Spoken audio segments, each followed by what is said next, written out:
Narinig mo na ba ang mga kwento tungkol sa mga engkantong nilalang, mga diwata na nagbabantay sa kalikasan, at mga bayaning nagtataglay ng kapangyarihan na hindi kayang abutin ng karaniwang tao? Malamang oo, lalo na kung lumaki ka sa Pilipinas, kung saan ang mga ganitong salaysay ay bahagi na ng ating kultura at pagkakakilanlan. Ngunit paano kung sabihin ko sa iyo na may mga alamat na hindi gaanong kilala, mga kwentong nakatago sa mga sulok ng ating bansa, naghihintay na matuklasan at maipasa sa susunod na henerasyon? Sa pagkakataong ito, tutuklasin natin ang isang partikular na rehiyon na puno ng misteryo at kayamanan ng kultura, ang Palawan. Kilala sa buong mundo dahil sa kanyang likas na ganda, ang Palawan ay hindi lamang isang paraiso ng mga puting buhangin at malinaw na tubig. Ito ay isang lugar na puno ng mga kwento, mga alamat na isinalin-salin mula sa mga ninuno, mga kwento na may malalim na kahulugan at naglalaman ng mga aral na mahalaga pa rin sa atin ngayon. Ngunit sa kabila ng lahat, maraming kwentong ito ay unti-unting nawawala, tinatakpan ng modernong panahon at nalilimutan ng maraming tao. Bakit kaya? Marahil dahil sa kawalan ng pagkakataon na maipasa ang mga ito o kaya naman ay dahil sa pagbabago ng panahon kung saan ang mga bagong henerasyon ay mas nakatuon sa ibang bagay. Sa paglalakbay natin sa mundo ng mga nakatagong alamat ng Palawan, hindi lamang tayo maglalakbay sa mga lugar na puno ng kagandahan, kundi pati na rin sa mga isipan ng mga taong nagpapanatili ng mga kwentong ito. Sisilipin natin ang mga bayani at Diyos na kanilang sinasamba, ang mga ritual at tradisyon na kanilang ginagawa, at ang mga aral na kanilang itinuturo. Sa pagtuklas natin sa mga kwentong ito, mas lalo nating maiintindihan kung paano nabuo ang pagkakakilanlan ng mga taga-Palawan at kung paano nila pinapahalagahan ang kanilang kalikasan at kultura. Maghanda sa isang paglalakbay na puno ng misteryo, kasiyahan at pagtuklas. Sa pagtuklas na ito, tutuklasin natin ang mga alamat na hindi gaano kilala, mga kwentong nakatago sa mga sulok ng Palawan naghihintay na maipasa sa susunod na henerasyon.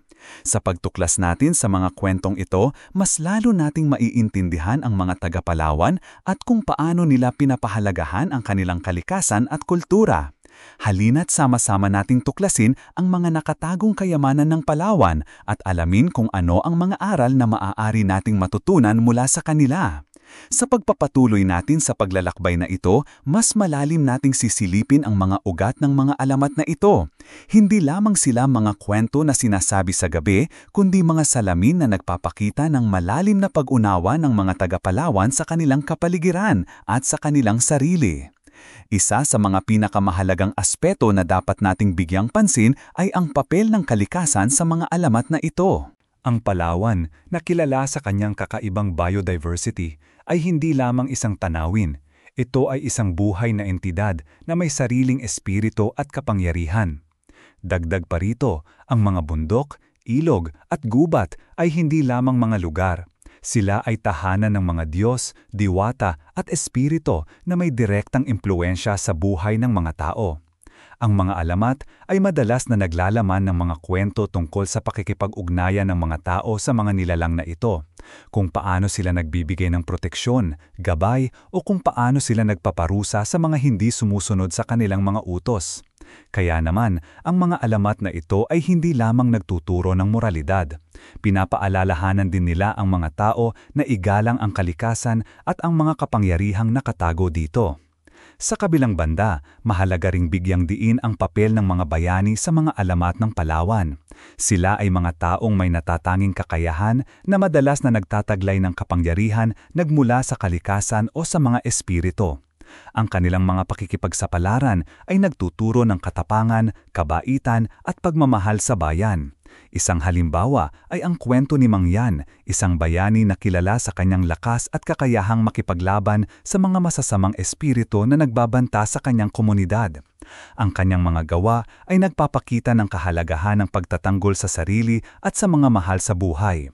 Ngayon, isipin kung paano nagkakaroon ng epekto ang mga alamat na ito sa araw-araw na buhay ng mga taga-Palawan.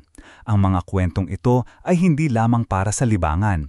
Sila ay gabay sa kanilang mga desisyon, sa kanilang mga ritual at sa kanilang pakikitungo sa isa't isa.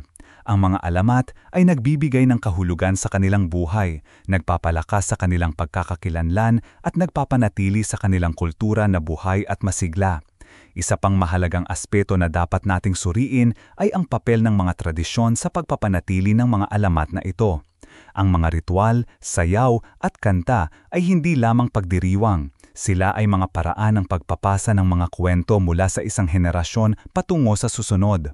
Sa pamamagitan ng mga tradisyong ito, ang mga alamat ay nananatiling buhay, nagbibigay ng inspirasyon at nagtuturo ng mga aral na mahalaga pa rin sa atin ngayon. Sa paglalayag natin sa mga kwento ng Palawan, tila ba'y unti-unting nabubuo ang isang mosaic kung saan ang bawat piraso ay nagbibigay liwanag sa kabuuan. Ang mga alamat na dating tila mga hiwa-hiwalay na kwento ay nagiging isang malawak na larawan ng isang kultura, isang pagkakakilanlan at isang malalim na pag-unawa sa mundo. Hindi lamang tayo nakikinig sa mga salita, tayo ay nagiging bahagi ng isang mas malaking naratibo, isang salaysay na sumasalamin sa puso at kaluluwa ng mga taga-Palawan. Tunay nga, ang kalikasan ay naging isa sa mga pangunahing tauhan sa ating paglalakbay. Hindi lamang siya ang tagpuan, kundi ang mismong pinagmumula ng inspirasyon, lakas at karunungan. Sa bawat bundok, sa bawat ilog at sa bawat gubat, nakikita natin ang mga bakas ng mga Diyos, diwata at espiritu na patuloy na nagbabantay at gumagabay sa mga tao. Parang isang malawak na hardin na kung saan ang bawat halaman, bawat bulaklak ay may sariling kwento. Ang bawat isa'y nag-aambag sa kabuuang kagandahan at misteryo. Ang mga bayani sa kanilang katapangan at kabayanihan ay nagsilbing mga ilaw sa gitna ng kadiliman. Sila ang mga modelo ng pag-asa, ang mga nagpapakita sa atin kung paano harapin ang mga hamon, kung paano ipaglaban ang tama at kung paano mahalin ang ating kapwa at ang ating bayan. Sila ang mga haligi ng komunidad, ang mga nagpapanatili ng diwa ng pagkakaisa at pagtutulungan. Parang mga bituin sa kalangitan, nagbibigay ng liwanag at gabay sa ating paglalakbay. Sa kabuuan, ang mga alamat na ito ay hindi lamang mga kwento. Sila ay mga susi na nagbubukas sa mga pintuan ng nakaraan, nagtuturo sa atin kung paano mas lalong maunawaan ang kasalukuyan at nagbibigay ng direksyon sa hinaharap. Sila ang mga salamin na nagpapakita ng ating pagkakakilalan, ang mga nagpapatunayan na tayo ay bahagi ng isang mas malaking kwento, isang kwento na patuloy na isinusulat at ipinapasa sa bawat henerasyon. Reflecting on this journey so far, tila ba'y nagiging malinaw ang isang mahalagang katotohanan. Ang mga alamat ay hindi lamang mga salita. Sila ay mga buhay na organismo, patuloy na nagbabago at nag-aangkop sa paglipas ng panahon. Sila ang mga alaalang nagpapalakas sa atin, ang mga aral na nagtuturo sa atin at ang mga inspirasyon na nagpapakilo sa atin. Sa pagtatapos ng ating paglalakbay, ano kaya ang susunod na hakbang? Ano kaya ang susunod na yugto ng kwento? Sa pagtatapos ng ating paglalakbay sa mga nakatagong kayamanan ng Palawan, tila ba'y natutunan natin ang higit pa sa mga alamat. Natuklasan natin ang isang mundo na kung saan ang kasaysayan, kultura at kalikasan ay magkakaugnay, nagtutulungan upang bumuo ng isang natatanging pagkakakilalan. Hindi lamang tayo nakinig sa mga kwento, tayo ay naging bahagi ng mga ito, nakibahagi sa kanilang misteryo at naramdaman ang kanilang impluwensya. Ang mga alamat ng Palawan ay hindi lamang mga salaysay ng nakaraan. Sila ay mga salamin ng kasalukuyan, mga gabay sa kinabukasan.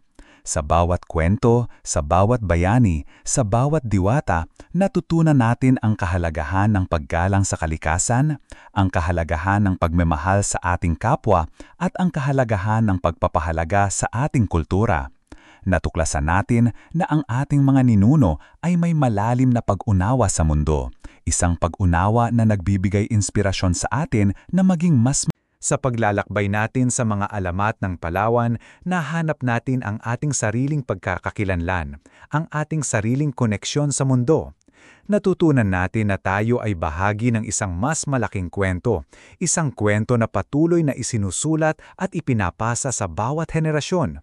Ang mga alamat ang nagbibigay sa atin ng pag-asa, nagbibigay sa atin ng lakas, at nagbibigay sa atin ng inspirasyon na maging mas mabuting tao. Ngayon, matapos ang ating paglalakbay, ano ang susunod na hakbang? Ang tunay na pagsasanay ay nagsisimula ngayon. Ang mga kwento ng Palawan ay hindi lamang para sa atin, sila ay para sa lahat. Ibahagi ang mga ito, pag-aralan ang mga ito, at panatilihin silang buhay.